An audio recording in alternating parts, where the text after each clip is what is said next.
Thank you. Thank you. Okay, so I'll go ahead and open up the meeting. It's 2:31 on Monday, March 21st. And Commissioner Miller, can you lead us in the Pledge of Allegiance, please? I will. Okay.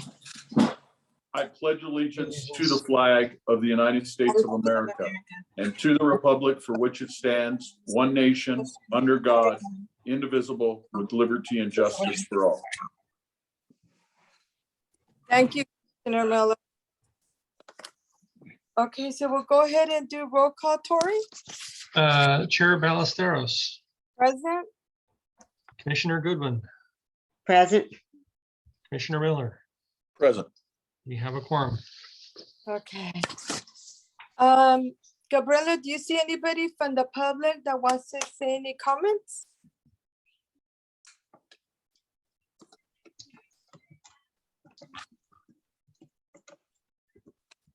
None? Nobody? There, no one on the phone and no one in the participant list. Okay. All right, thank you so much. So now we're gonna move to the approval of the minutes on number 4 of the agenda, approval of the minutes of the Personnel Committee that was held on February 22nd, 2022. Do I have a motion? I'll make a motion. I'll second it. Okay, so I have a motion by Commissioner Miller and a second by Commissioner Goodwin. Any questions before we vote or any concerns on the minutes? No? Okay. So let's go ahead and do a roll call vote. Chair Ballesteros, Yes. Commissioner Goodwin, Yes. Commissioner Miller. Yes. Motion carries. Okay, thank you. So now we'll go to number 5, new business. Letter A, resolution 3051 for the AB 361. And Yeah. go ahead. So this is just the standard AB 361 that you're familiar with seeing. Okay, so we'll go ahead. Do I have a motion or does anybody have any questions? I know this is a normal, what we do every month. And I would say that we would move it to the consent agenda would be my recommendation. Okay, that sounds great. So do I have a motion to be placed on? I will make a motion that we approve it and move it to the consent agenda. Okay, I'll second it. okay, Commissioner Miller made the motion and Commissioner Goodwin seconded. That's all we have to do, or do we have to vote on it? I get lost. I think we still need to vote on it. Yeah, Okay. I think as a committee, you're voting to place it on the consent on the agenda. board. Okay, sounds good. Let's go ahead and do the vote count. Chair Ballesteros, Yes. Commissioner Goodwin, Yes. Commissioner Miller. Yes. Okay, so now we will go to resolution 3052. And I know this is the Housing Authority PHA certification of compliance with the 2022 agency annual plan and related regulations. And I apologize. So this is still not a resolution. What's Oh. gonna happen at the board meeting is that will be the public hearing. And Oh, so okay. this will be posted as a public hearing for the annual plan. And then we will have to have a special board meeting to pass this resolution that we keep trying to pass. I see it. You have to put it so the public can know about the Yes, plan. And then in case anybody wants to address it at the board meeting, correct? correct. So I don't think that there's any action required here. We're just gonna Okay. move it as a public hearing. Okay, sounds great. And no, will it be as on the consent agenda or will it be as a separate? It'll be a separate item. And typically what you would do is you would have the call to order, the roll call, then you would open a public hearing for this Oh. matter only. Okay, Have the public hearing. If there's no public, then you close the public hearing and then you can go to comments, but you'd have a separate comments period just on this topic. And then you would go to regular comments and new business. Okay, yeah, and I looked through and everything was more or less the standard annual plan. And okay, sounds good, Tori. So now we will go to new business C. And that is resolution 3053. Authorization to appoint a representative to the Michi and Michi AA board. Yeah, so if you read the memo, you'll see that the bylaws of Michi give HACM the power to appoint 2 board members to Michi and Michi AA. One of the current appointees would like to step down, and so that creates a vacancy. Okay. When I went looking, I couldn't find that the board had ever made these appointments in any sort of formal way. Right. But I think that's probably a best practice, is that the board as a body votes to appoint members. Now the board could have a discussion about this and say, hey, we want to delegate that authority to the chair or some other method. But to me, it seemed like it was appropriate to have a discussion about who the board would like to appoint to be a representative for Michi and Michi AA. Okay. Okay. So we're just gonna then put it under new items also? Yes. Okay. Do we have to vote on this, Tori? You certainly could. I mean, you do it with other things to say that as a committee, you're approving to place this on the agenda. Okay. So do I have a motion on the floor for this? I will make that motion to move it to the full board to discuss this and make appointments. Okay, I'll second it. thank you. So I have Commissioner Miller made the motion and Commissioner Goodwin second. Roll call vote? Chair Ballesteros, Yes. Commissioner Goodwin, Yes, Commissioner Miller. Yes. Very good. Okay, thank you. And Chair, if I could, in a related vein, we also wanted to talk about, and I don't know that we can make it not a resolution, but a discussion item about committee structure, because it really seems like the HDC Finance and Development Committee and the HACM Finance and Development Committee may be redundant. Okay. And as we are unifying, it might make sense to have just 2 subcommittees, one subcommittee that is this committee, the Personnel Committee, and then one subcommittee that is the HDC / HACM Finance and Development Committee. Okay. But I thought it would make sense for the board to discuss that. Okay, so what I want to do then, what I'm gonna do is send an email to the chair wizard and let him know that we're gonna go ahead. If you could go ahead and note that, Gabriela, and then we could add it to the board agenda for the board meeting on Monday. Well, so here's the thing. So the HACM and I've spoken with Chair Wizard about it, that the HACM bylaws don't have any discussion of subcommittees and how they are appointed or not appointed. Right. The HDC board, in their bylaws, it does talk about that there are these standing subcommittees. Okay. So I think It has to come from me. well, on the HDC side, we would want to have either a resolution disbanding or modifying the subcommittee. But I at this point, it felt like it was worth having a discussion about it. So not necessarily a resolution, but just a discussion item. Okay. And then the board can decide how they want to go forward. Okay. So Tori, since I know I'm the chair for the HTC, but how do we do it? Do you wanna put it on the agenda for the HTC?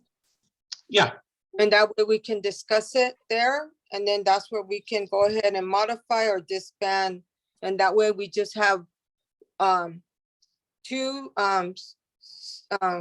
committees. One is personnel for both and one is finance for both, right? Since we're in unity. yeah, well, and so from a personnel standpoint, HTC no longer has any employees, so they don't Okay. necessarily need a personnel committee.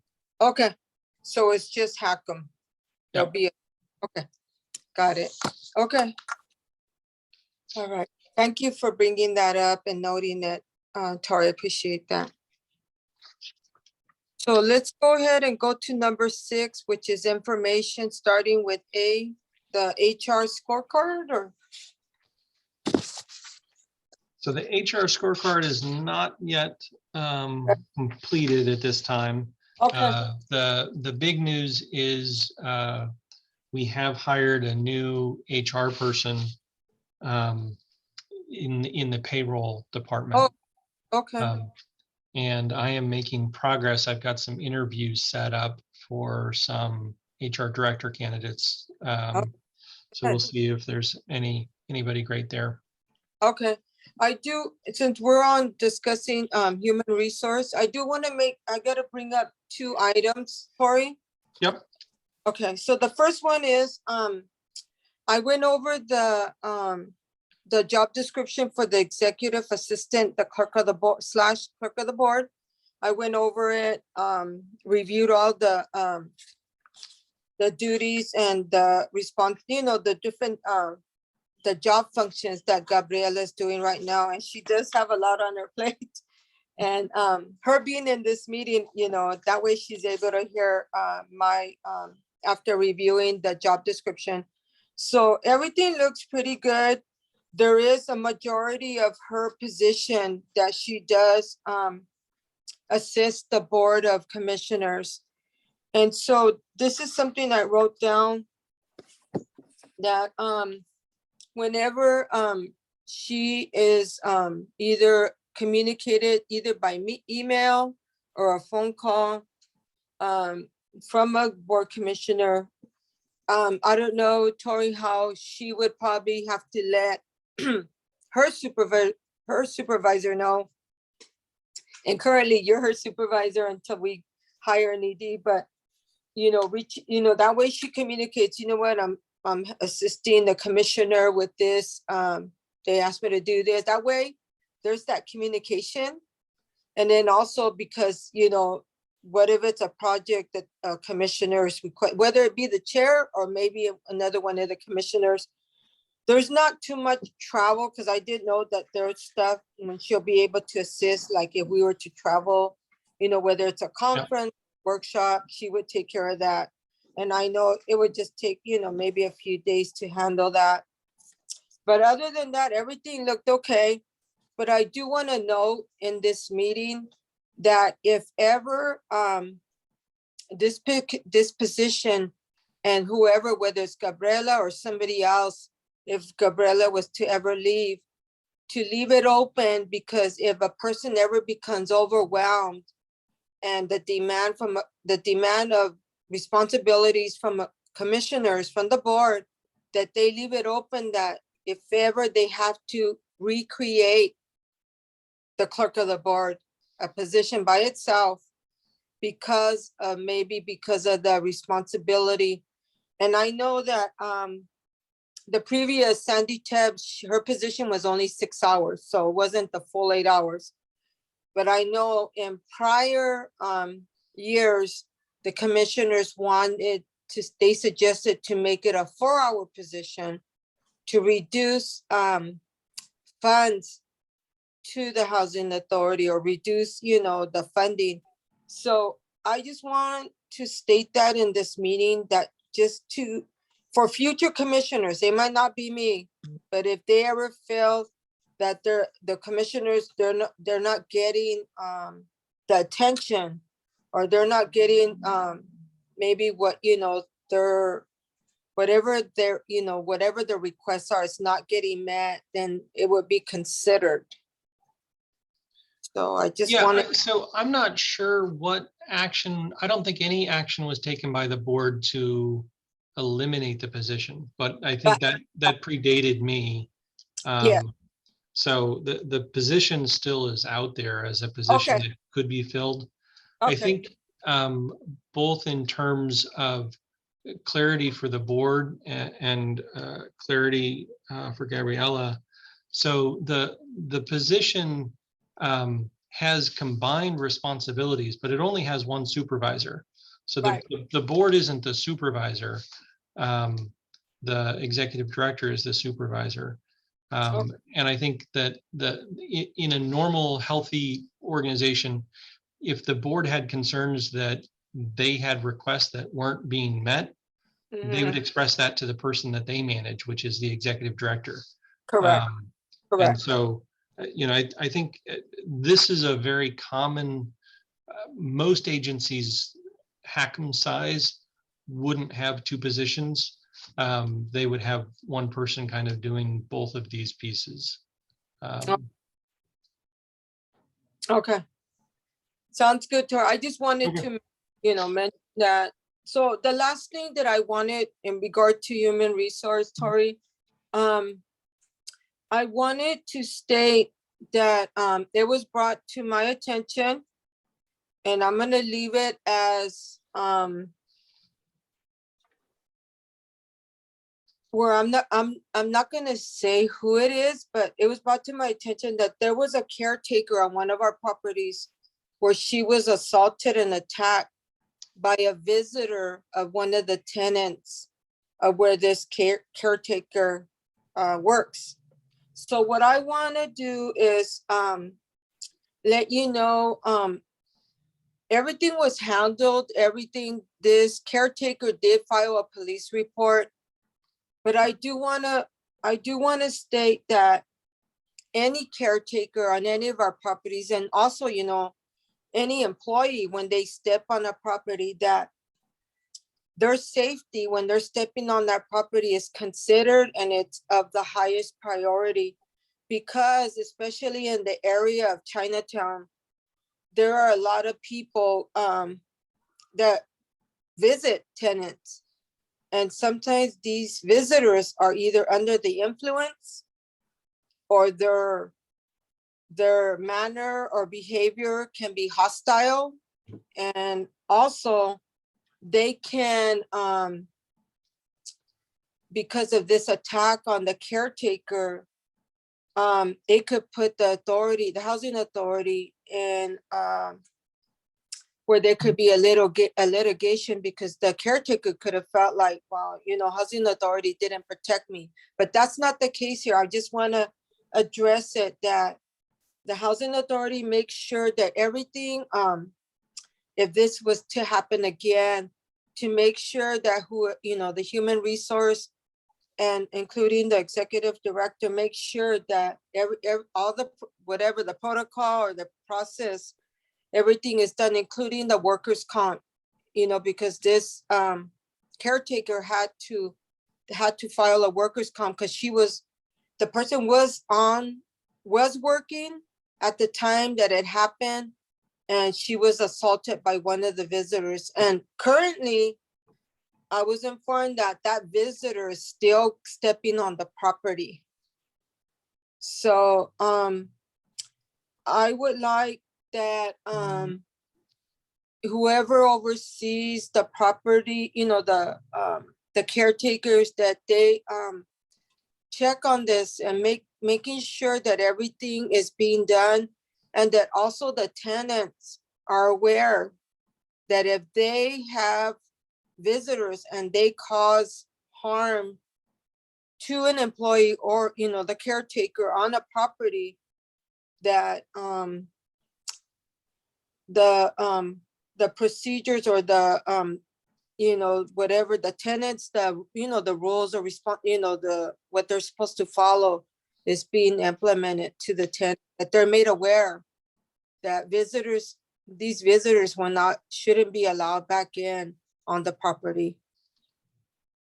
And I know sometimes they just go on, they just walk in and they're not visiting anybody, but it's because of the area. So I just wanted to make these comments because of that it was brought to my attention. Thank you for bringing it to my attention. You know, if I I know there's a procedure that we can make the police department there in Salinas advise them that this person is no longer allowed on the property. And if that way, if they return to the property, they can be arrested for a trespassing charge. I don't know if that's something that we may want to look into if this person continues to return to the property after doing something like that. And I just want to also point out, commissioners, that when that incident occurred, we did meet with the resident. I met with the people involved. Mhm. It was made very clear to the resident that that person was not allowed in the property. Mhm.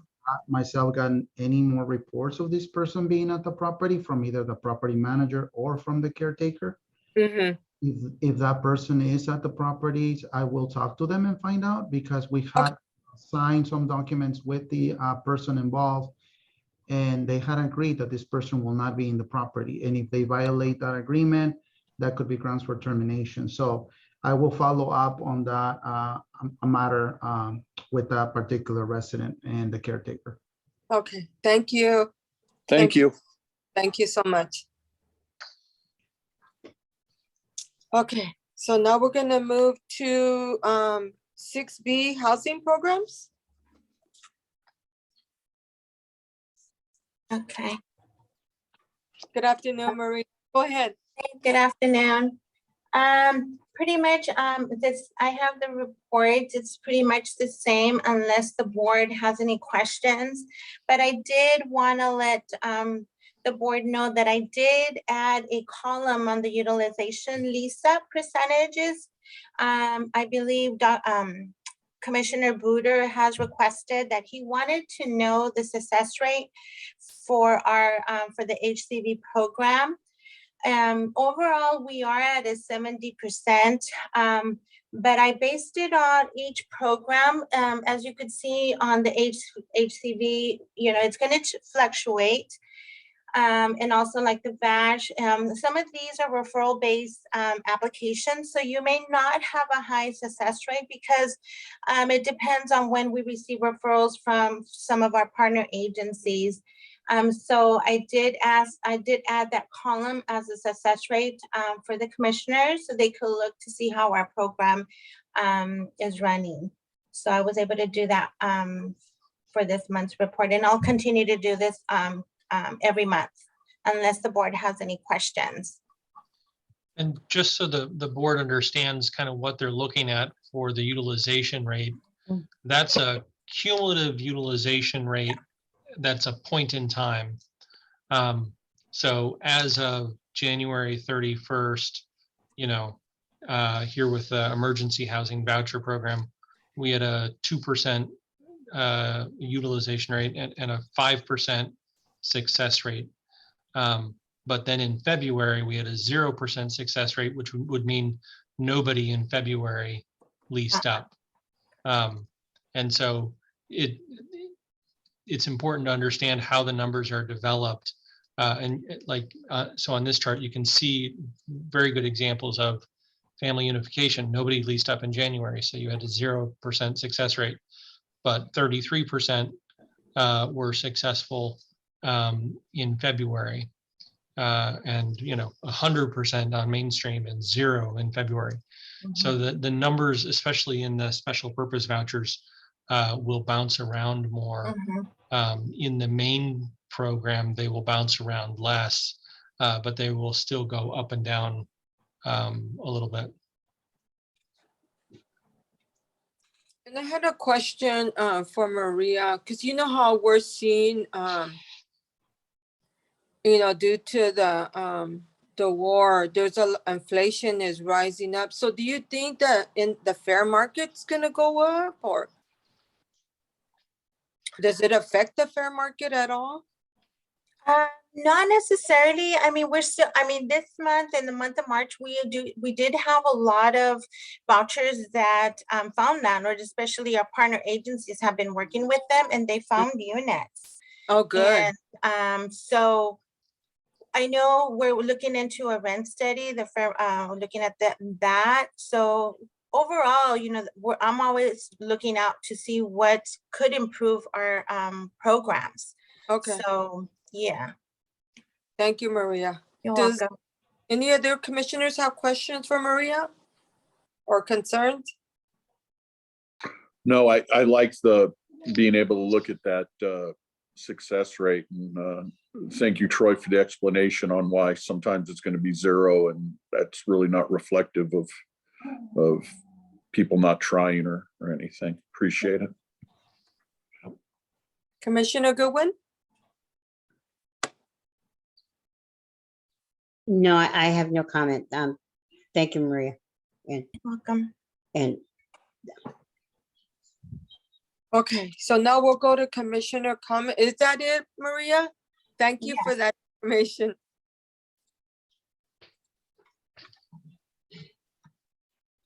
Okay, we'll go to commissioner comments. We'll start with Commissioner Goodwin. I want to thank everybody for their input and their information, and thank Gabby for getting me into the meeting. I couldn't find the link. I thought she emailed it and I didn't see it, but anyway, I was able to get in again, and apologize for the inconvenience. But I just wanted to wish everybody well, and I hope everybody's staying safe. Thank you. Commissioner Miller? Just thank everyone for all your hard work and getting through this. And Troy, it's good to see it. We're getting some positions filled and that you're working towards other ones so that we can get the people not having to wear so many hats at one time to keep the organization afloat. So it's greatly appreciated. Thanks. Thank you, Commissioner Miller.